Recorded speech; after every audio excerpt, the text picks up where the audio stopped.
Aí galera, tranquilo, na boa. Hoje vou falar do último livro do Chico Buarque, Essa Gente. Vou me circunscrever a falar somente desta obra, sem relacioná-la com os escritos anteriores, porque eu não li esses escritos anteriores, portanto, tenho que ficar limitado por esta obra. Essa obra que me causou alegria em lê-la, porque é uma obra que eu achei diferente o estilo dela, né? Os capítulos cruzam, né, na velocidade dos carros nas avenidas do Rio de Janeiro. Eles cruzam, eles são rápidos, são curtos, numa linguagem urbana dura, que diz o que tem que dizer, né? E estes capítulos vão acontecendo, tem a data em cima e o capítulo. A data em cima e um pequenininho, um capítulo pequenininho. Dá a sensação de que é um diário, porém não é. Não é um diário porque não segue uma ordem cronológica, não é um diário porque há várias pessoas que falam durante os capítulos. Ora é uma carta, ora é um bilhete, ora é o personagem falando. Portanto, o que parece ser não é, né? Me chama a atenção assim os capítulos como fragmentos, sabe aquelas pastilhas, aquelas pedrinhas que vão sendo coladas, que formando um mosaico em que tu vai enxergar a obra só depois que tu te afasta um pouquinho. De perto tu enxerga pedrinhas, te afasta um pouco tu enxerga a obra, o desenho, enfim, por colagens de fragmentos.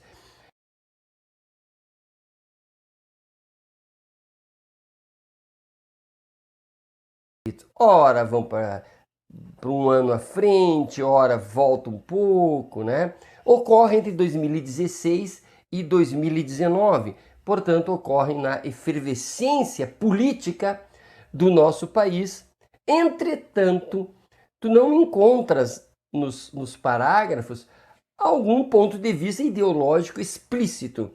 Ele não, ele não declara a sua percepção política do que está acontecendo. Ele mostra, através da sua visão de escritor, o que está acontecendo. Ele mostra fatos, ele representa, através da sua escrita, fatos que acontecem, que estão acontecendo.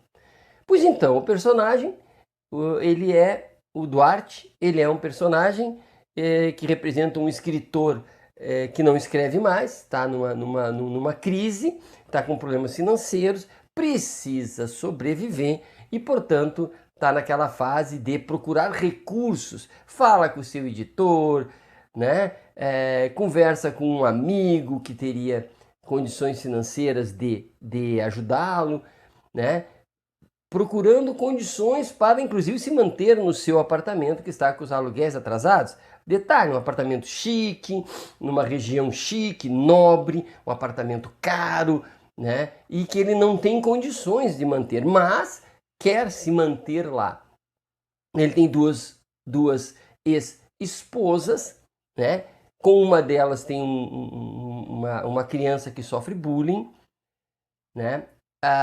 Uma esposa, ela é tradutora e, portanto, ajudava-o a escrever seus livros, na gramática, na concordância, ajudava. E a outra esposa, que é uma arquiteta, é uma artista. Essa arquiteta, essa artista, ela acaba trocando o Duarte por, por pessoas que têm maior poder econômico. Ela acaba se envolvendo com pessoas que têm a ver com grilagem lá no Mato Grosso, com políticos, e ela se dá bem por ali. A outra esposa, né, é, continua sobrevivendo, vai embora para Portugal com o seu filho, e ele perde, portanto, aquele suporte que ele tinha em relação a essa esposa que o ajudava a escrever seus livros, acaba se apaixonando, não. Em vez de se apaixonando, né? Não, ele acaba se interessando pela beleza da Rebecca, que é uma moça, né, holandesa que surge na sua vida. Entretanto, ela mora com um salva-vidas, moram numa favela, né? Um salva-vidas que tem tudo a ver com as milícias, e ele se sente seduzido por essa moça e tenta seduzi-la, e até consegue algum sucesso.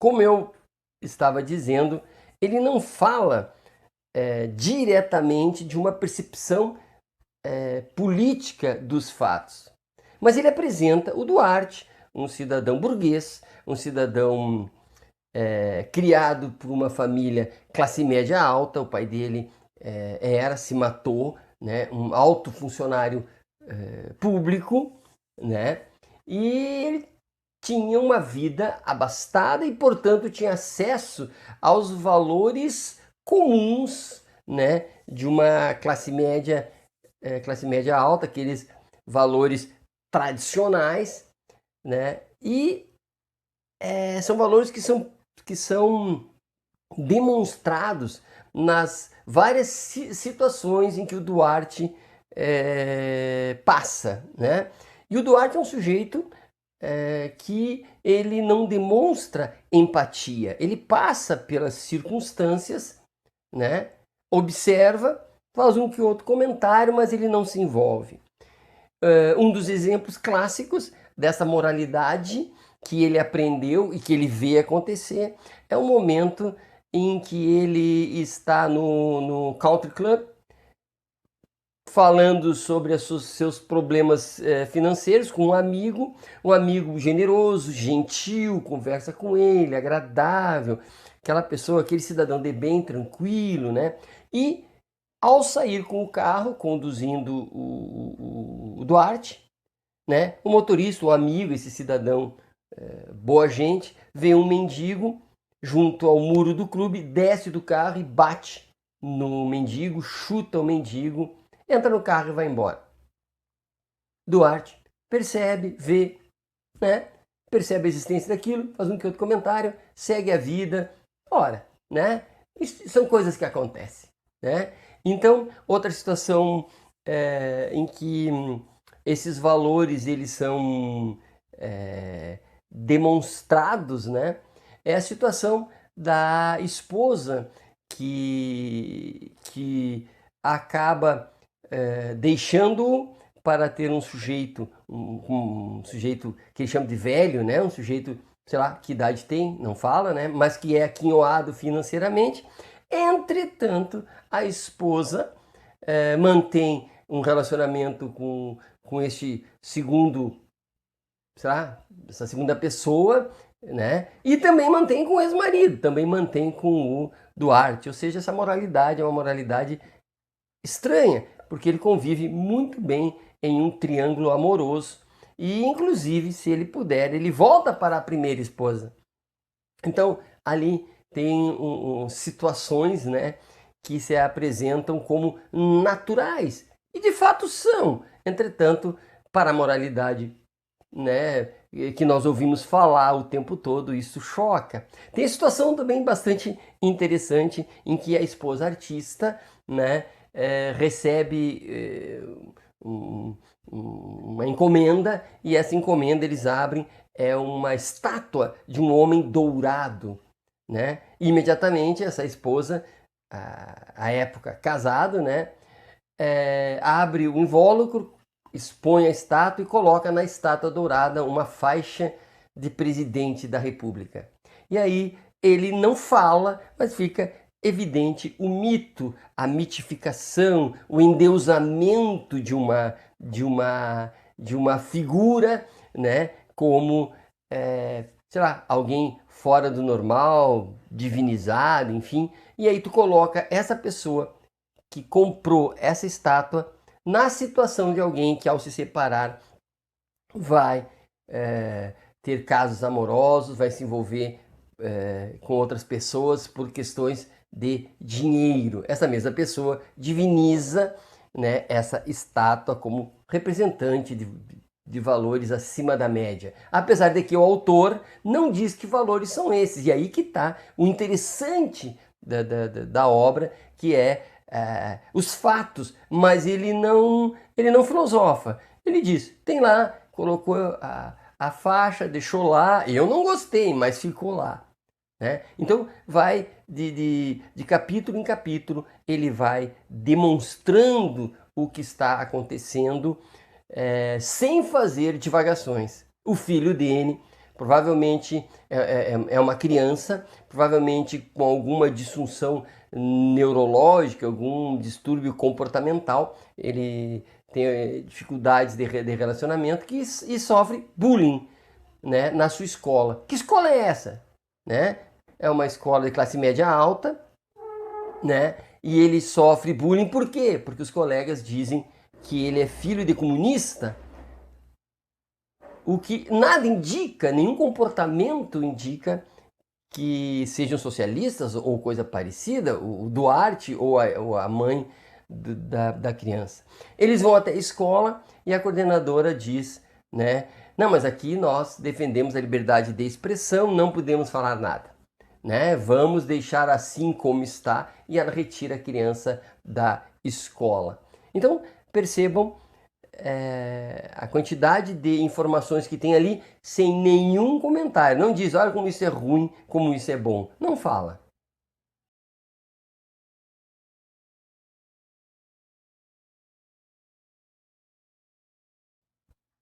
Quanto à moça holandesa, a Rebeca, há uma situação interessante. Há um impedimento nesse desejo do Duarte em possuí-la. Porque ela, apesar de bonita, apesar de estar já em determinado momento cedendo já às investidas, e ele deve ter mais de 60 anos, o Duarte, e ela, não sei, não fala a idade, mas 30, quem sabe. Mas ela mora com um salva-vidas. E esse salva-vidas tem contato com os milicianos e eles moram na favela. Então, percebe aqui a situação. Ele, um burguês, né, com aquela moralidade típica, né, ele não vê problemas em subir o morro, né, conviver com aquelas pessoas. Ele vê pessoas falando de armas, ele vai lá numa festa, tem pessoas falando de armas, tem pessoas com olhares estranhos, né? Mas ele entende, fica ali, né? Ele não se envolve. Tem um pastor, esse pastor, ele, ao ler o livro vocês verão, é um pastor fora da casinha, mas que consegue convencer as pessoas que ele é um sujeito do bem, né? Tem a situação também interessante, falar em armas, né? Tem um momento em que ele carrega um 38, uma arma, né? De uma das suas esposas na mão, e as pessoas enxergam na rua à noite ele andando com aquelas armas, aquela arma, e as pessoas elogiam, é isso aí, vamos lutar contra o crime, vamos lá.